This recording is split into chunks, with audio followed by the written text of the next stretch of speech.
Halo semuanya, perkenalkan kami dari kelompok 7 mata kuliah kepemimpinan strategis dan berpikir sistem kelas Butito akan mempresentasikan melalui video mengenai materi personal mastery.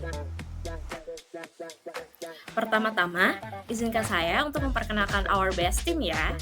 Yang pertama ada Kak Nabila, kemudian ada Uni Suryanesi, ada Ci Irma, kemudian ada Ibu Rahmiati, ada Kak Jumari Agus, dan ada saya Ika Fitri Alviani. Oke, baik. Kita langsung masuk saja ke materinya ya. Pada kesempatan kali ini, kita akan membahas salah satu pilar yang paling penting dalam buku The Fifth Discipline, yaitu adalah personal mastery. Nah, apa yang dimaksud dengan personal mastery? Personal mastery adalah satu disiplin yang meliputi upaya seseorang untuk memperdalam visi diri. Pada sumber lain disebutkan ada 4 kunci dari personal mastery. Nah, supaya lebih mudah untuk dipahami, akan dicontohkan profesi seorang dokter. Yang pertama adalah koneksi. Bagaimana seseorang tersebut dapat berkoneksi atau berhubungan dengan dirinya sendiri, dengan orang lain, dan juga apa yang menjadi tujuan kehidupannya. Dalam contoh seorang dokter, bagaimana dokter tersebut berhubungan dengan dirinya sendiri, apa tujuan dia untuk menjadi seorang dokter, dan bagaimana dokter tersebut berhubungan dengan kolega-kolega lainnya, misalnya tenaga kesehatan lainnya, dan apa yang menjadi tujuan dirinya, tujuan tim, dan juga tujuan tempat dia bekerja. Yang kedua adalah komitmen. Sebagai seorang dokter perlu untuk berkomitmen untuk terus belajar dan juga mengembangkan kemampuan yang dimiliki. Nah, bagaimana seorang dokter tersebut untuk menjaga komitmen untuk belajar dan juga untuk mengembangkan kemampuan yang dimiliki. Yang ketiga adalah courage ataupun keberanian. Nah, pada seorang dokter itu biasanya akan melakukan tindakan-tindakan emergensi yang tentu saja menimbulkan risiko-risiko tindakan yang dilakukan. Selain itu, misalnya seorang dokter ditempatkan pada posisi lain yang bukan dalam medis, misalnya di manajerial. Apakah dokter tersebut siap untuk mengambil risiko pada pekerjaan lainnya? Dan juga apakah siap untuk ditempatkan dalam satu tim, apakah tim tersebut dapat bekerja sama dengan baik atau tidak. Yang keempat adalah compassion. Apakah seseorang tersebut memiliki rasa kasih sayang untuk dirinya dan juga untuk orang lain. Dalam hal seorang dokter, misalnya karena pekerjaannya itu shift dan juga membutuhkan waktu untuk berjam-jam, butuh untuk memiliki rasa sayang kepada dirinya sendiri, seperti take a break, istirahat dulu, dan juga untuk ke orang lain misalnya menunjukkan rasa empati. Biasanya pada seseorang dengan tingkat personal mastery yang tinggi, mereka akan terus memperluas kemampuan diri untuk mencapai tujuan yang mereka inginkan. Dan karena adanya semangat untuk belajar tersebut akan menimbulkan juga semangat dalam satu organisasi ataupun perusahaan di mana seseorang tersebut berada. Ketika seseorang menerapkan personal mastery dalam kehidupan sehari-hari, akan membuahkan 2 hal yang mendasari kehidupan. Yang pertama, seseorang akan dapat membedakan mana hal yang penting untuk dirinya.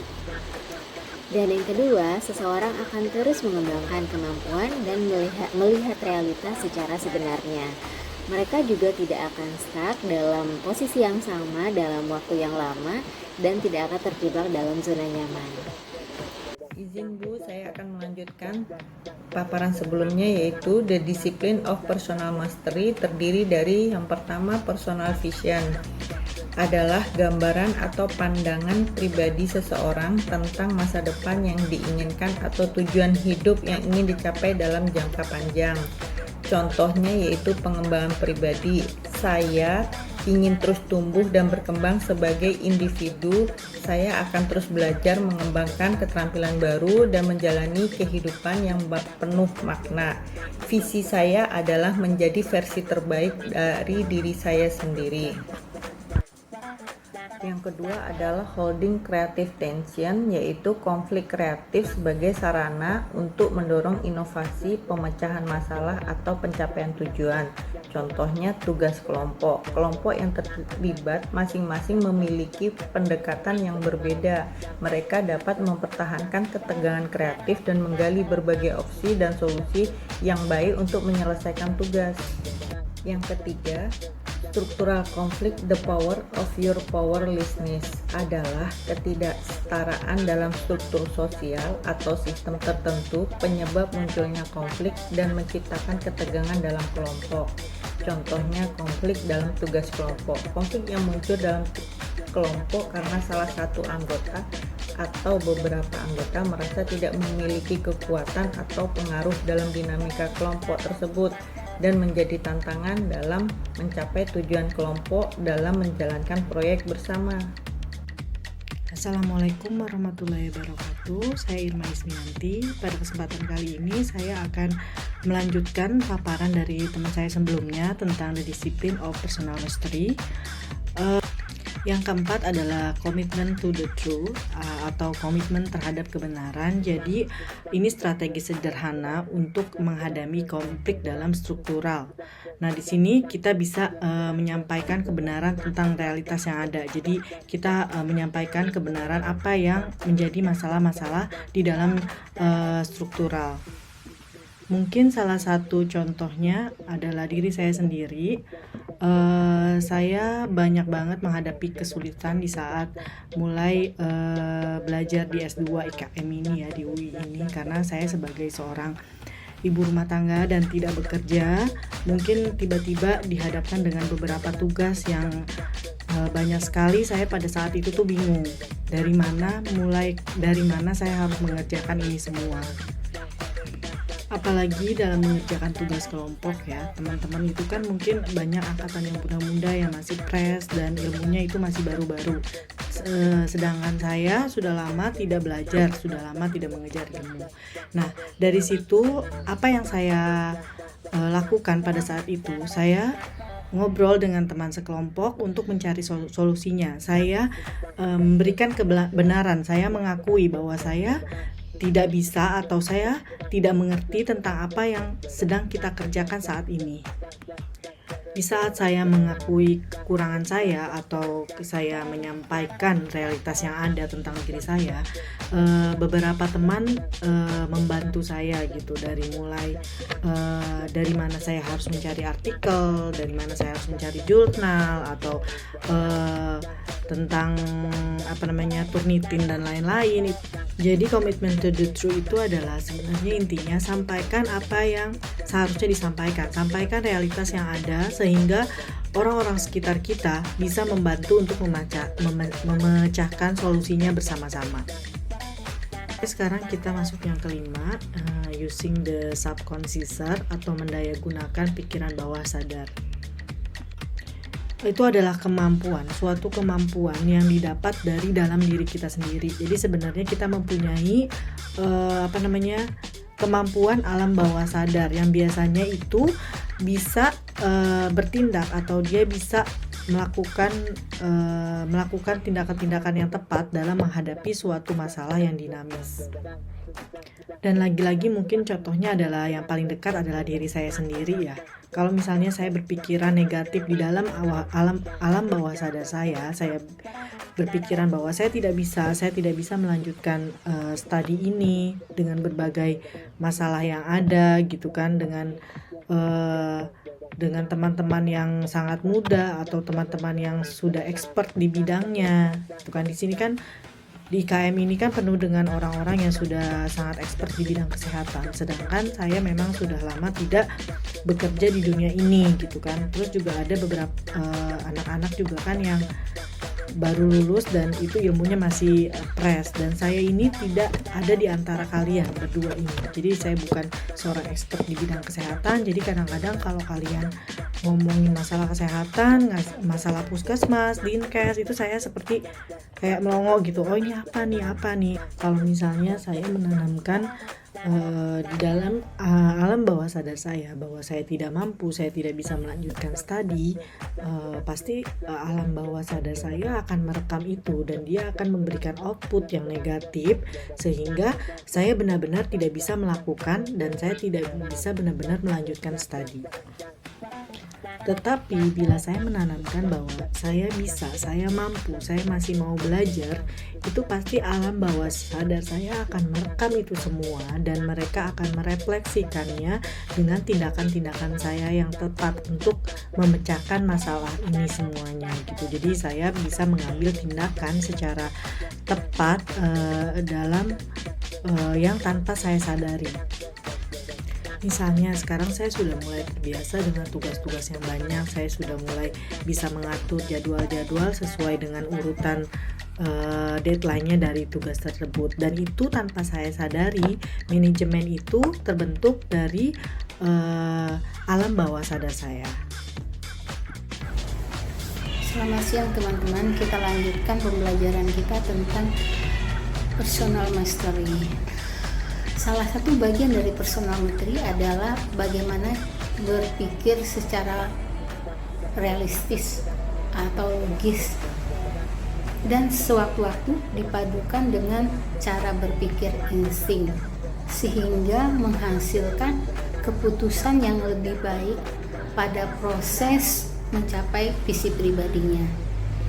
Cara berpikir insting adalah cara berpikir yang berada di bawah alam sadar atau bawaan suatu makhluk untuk mempertahankan hidupnya. Insting atau intuisi ini biasanya didapat memang dari lahir. Contohnya, seseorang bisa belajar atau mau belajar mulai dari bayi terus sampai besar dan sampai tua. Itu adalah insting bahwa manusia itu selalu belajar dari situasi yang dihadapinya. Penggabungan cara berpikir logis dan intuisi adalah hasil yang sangat baik karena cara berpikir logis disertai dengan insting. Berpikir intuisi akan menghasilkan orang yang pintar dan berakhlak mulia kalau dalam bahasa Islamnya. Jadi berpikirnya yang sistematik disertai dengan memperhatikan sekelilingnya yang bisa memadukan semua menjadikan hal-hal yang lebih bermanfaat buat semua. Contohnya, visi, saya ngambilkan contoh pada diri saya sendiri. Visi saya berkuliah di S2 SKM lansia. Tujuan saya untuk mendapatkan ilmu tentang kesehatan lansia yang rencananya saya akan membangun komunitas lansia yang sehat, bugar, dan berintegrasi yang mampu memberikan manfaat lebih besar buat lansia-lansia lainnya. Baik, selanjutnya kita akan membahas tentang compassion. Compassion yaitu kemampuan secara bertahap melihat berkurangnya sikap lama yang menyalahkan dan merasa bersalah. Contohnya, seorang pegawai yang telah mengikuti pelatihan dan belajar tentang mengidentifikasi masalah dan pemecahan masalah sehingga kecenderungan mencari kesalahan satu sama lain memudar dan lebih melihat ke dalam kelebihan potensi diri. Nah, selanjutnya yaitu commitment to the whole, yaitu komitmen sejati yang berasal dari hati kita yang mempunyai keinginan yang tulus untuk melayani dunia, di mana komitmen dari hati yang tulus mempunyai kekuatan yang sangat besar. Tidak ada seorang pun yang berhasil menemukan sesuatu yang berharga jika belum merasakan kekuatan spiritual dalam berkomitmen mencapai tujuan yang besar. Nah, contohnya di sini yaitu petugas kesehatan yang terlibat dalam penanganan COVID-19 yang rela berkorban nyawa untuk menangani COVID-19. Oke, next, fostering personal mastery in an organization. Memulai jalur pertumbuhan pribadi adalah soal pilihan. Tidak seorang pun dapat dipaksa untuk mengembangkan penguasaan pribadinya. Contoh, mewajibkan pelatihan jabatan fungsional untuk PNS dan bukan keinginan dari hatinya untuk mengikuti sebuah pelatihan, sehingga keikutsertaan dalam pelatihan hanya untuk mendapatkan sebuah sertifikat.